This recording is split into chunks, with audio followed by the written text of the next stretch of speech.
राजनीति की बात करते हैं तो यहाँ तमाम तरह के ऐसे मुद्दे हैं जो देश की राजनीति पर हावी होते हैं और इस वक्त हम जौनपुर में मौजूद हैं। जब जौनपुर की चर्चा होती है तो यहाँ के कई नामों में से एक है धनंजय सिंह का नाम और उनकी पत्नी श्रीकला रेड्डी, जिनका नाम ही काफी है, जिनका परिचय ही काफी है। आप दोनों का स्वागत है न्यूज़ 1 इंडिया पर। धनंजय जी, सबसे पहले मैं आपसे चर्चा की शुरुआत करना चाहूंगी, क्योंकि जिस तरह से जेल की यात्रा रही है और जेल के बाहर आप निकले हैं, कितना बदलाव देख रहे हैं, ये पहला सवाल रहेगा। नहीं, कोई ऐसा बहुत बदलाव तो हुआ नहीं। 2 महीने का वो था उस समय। हाँ, अनफॉर्चुनेट था जिस तरीके से मुझे कन्विक्शन हुआ। एक फेक मुकदमा था, करप्शन का इशू हमने रेज किया था उस क्षण, लेकिन फिर मैं हाई कोर्ट में अपील किया। हाई कोर्ट से मुझे बेल मिली। मैं कन्विक्शन स्टे के लिए गया था और स्टे नहीं मिला। अभी अपेक्स कोर्ट जाएंगे तो चुनाव के बीच में समय भी बहुत कम था मेरे पास, तो अब उसमें जाएंगे और मुझे पूरा विश्वास है कि अब हायर कोर्ट से मुझे उसमें न्याय मिल जाएगा।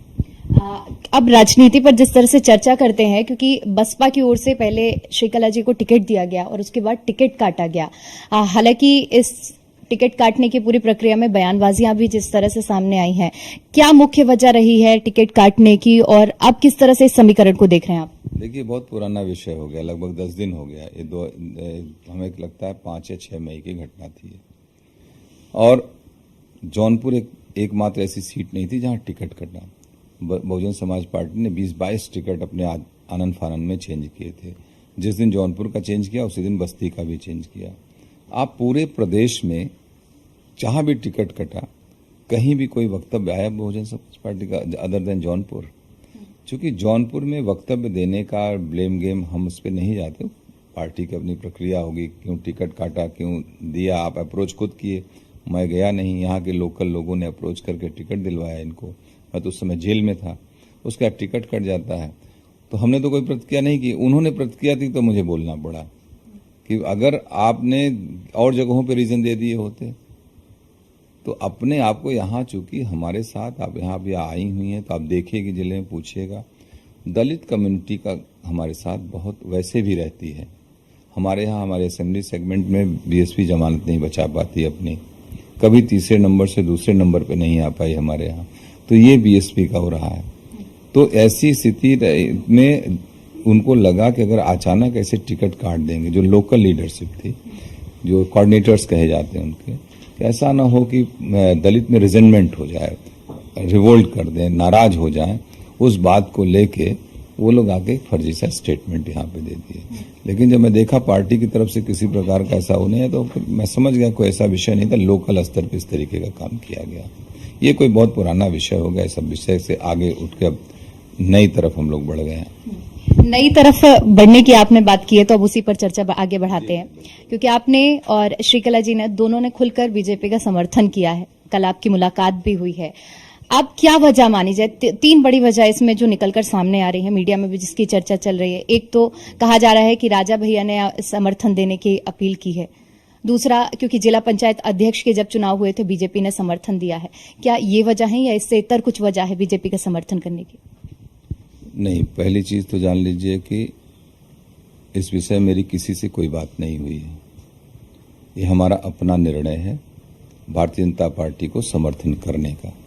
अपने लोगों के विचार लेकर इस निर्णय हम लोगों ने लिया है और हम लोगों की राजनीति 2002 से ही, जब मैं इंडिपेंडेंट एमएलए लड़ा था मैं, तो उस समय भारतीय जनता पार्टी आरएलडी का यहाँ गठबंधन था मेरे खिलाफ रारी में, और उस समय 2000 वोट मिला था आरएलडी को यहाँ पर।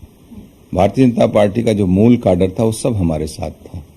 इवन संघ के लोग भी हमारे उसमें, जो भी उनकी शुभकामना थी हम लोगों के साथ, चूंकि हमारे पिताजी संघ में रहे हैं बहुत, तो ऐसा नहीं है। उसके बाद 2007 का चुनाव हुआ, उस समय जेडीयू बीजेपी का गठबंधन था। अच्छा, उनके लिए काम करते रहो, हम लोगों के साथ सहयोग में खड़े रहे हैं। तो ये स्थिति बनी रही है।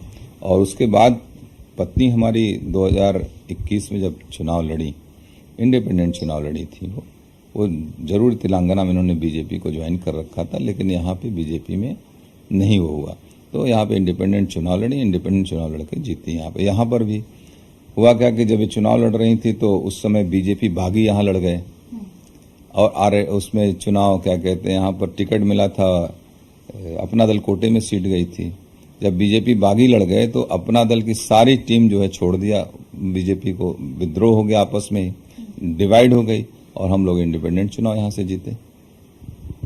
अच्छा, आगे की अगर बात करते हैं, क्योंकि जिस तरह से आपने कहा कि आप शुरू से ही बीजेपी का आपको समर्थन मिला है, ऐसे में सवाल काडर का समर्थन मिला है। सवाल ये भी है क्योंकि कहा जा रहा है कि जिस तरह से हमने देखा कि पश्चिमी उत्तर प्रदेश में ठाकुरों की नाराजगी बीजेपी को झेलनी पड़ी है। अब अगर यही स्थिति पूर्वांचल में भी रहती है, क्योंकि आपका और राजा भैया का समर्थन जिस तरह से मिल रहा है, क्या इस नाराजगी को खत्म करने में एक बड़ा समर्थन आप लोगों का भी रहेगा बीजेपी के लिए? देखिए, मैं तो ऐसा नहीं देख रहा हूं। स्थानीय अगर किसी के व्यक्तिगत दल के आधार पर न अगर मैं किसी को हर्ट कर रहा हूं तो नाराजगी मेरे तक होनी चाहिए, मैं समझता हूं। उसको इस राजनीतिक रूप न दिया जाए। अगर जिसने भी समाज, किसी भी समाज को, क्षत्रिय समाज हो, ब्राह्मण समाज हो, समाज का हर वर्ग, चाहे एससी हो, ओबीसी हो, किसी भी समाज को किसी को हर्ट करने का अधिकार नहीं है।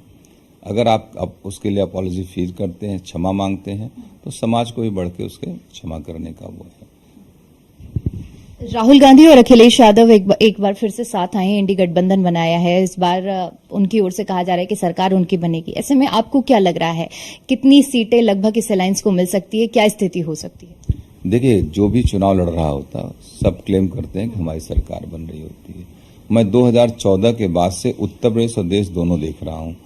14 में भी यहाँ पे समाजवादी पार्टी की सरकार थी, पूर्ण बहुमत की सरकार थी अखिलेश जी की, और 5 सीटें जीती थी समाजवादी पार्टी। उस समय चरम था समाजवादी पार्टी का। फिर 2017 का विधानसभा चुनाव होता है, राहुल गांधी जी और अखिलेश जी दोनों लोग मिलकर चुनाव लड़ते हैं उत्तर प्रदेश में, और नारा भी लगा था, 2 लड़के, कुछ इस तरीके का एक नारा लगा था। इसमें यूपी के 2 लड़के नारा लगा था। उसमें आप देख लिए दोनों पार्टियां मिला के 100 सीट भी नहीं पहुंच पाई। तो उसके बाद फिर 19 हुआ। 19 में भी गठबंधन होता है समाजवादी पार्टी और बहुजन समाज पार्टी का, जो कहते हैं बहुत डेडली कॉम्बिनेशन बना था। उसके बावजूद भी वहां पर समाजवादी पार्टी महज 5 सीट जीतती है, बहुजन समाज पार्टी 10 सीट जीतती है, कांग्रेस 1 सीट जीतती है, आरएलडी भी उस गठबंधन में थी। तो नारे तो अलग विषय हैं, लेकिन क्या मूर्त रूप ले रहा है? फिर 22 में यही बात थी। 22 में भी समाजवादी पार्टी ने नारा दिया कि इस बार 300 पार। क्या हुआ? तो देखिए, नारा देना अलग विषय, और नारा देना भी चाहिए। जितनी भी राजनीतिक पार्टी उनको नारा देना भी चाहिए अपने कार्यकर्ताओं का मनोबल बढ़ाने के लिए।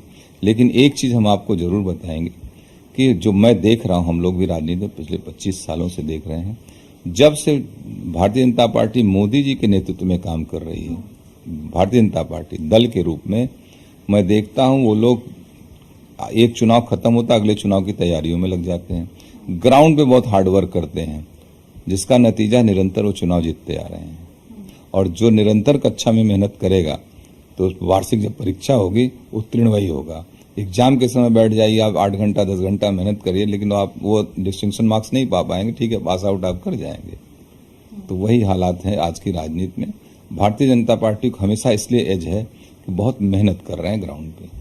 इसी पर मैं एक सवाल और जोड़ना चाहूंगी, क्योंकि एनडीए ने इस बार नारा दिया है कि अब की बार 400 पार। हालांकि विपक्ष इसे जुमला बता रहा है। आपने भी अभी इसका जिक्र किया कि हर कोई जो भी चुनाव लड़ता है वो दावे जरूर करता है, लेकिन अगर बात करें, क्योंकि लगातार 2 बार से भारतीय जनता पार्टी जीत दर्ज कर रही है, क्या लग रहा है कि 400 पार का जो नारा दिया जा रहा है असल में इसको छू पाएगी एनडीए या नहीं? देखिए, वो तैयारी उनकी होगी, क्योंकि पिछली बार मैं 2019 का बता रहा हूँ, 19 में सपा बसपा गठबंधन था, यूपी में लग रहा था कि बहुत सीटें जीत जाएगा ये गठबंधन। उसके बाद भी बीजेपी ने नारा लगाया था अब की बार 300 पार। तो 300 पार वो चले गए थे। 303 सीटें शायद भारतीय जनता पार्टी को पिछली बार मिली थी।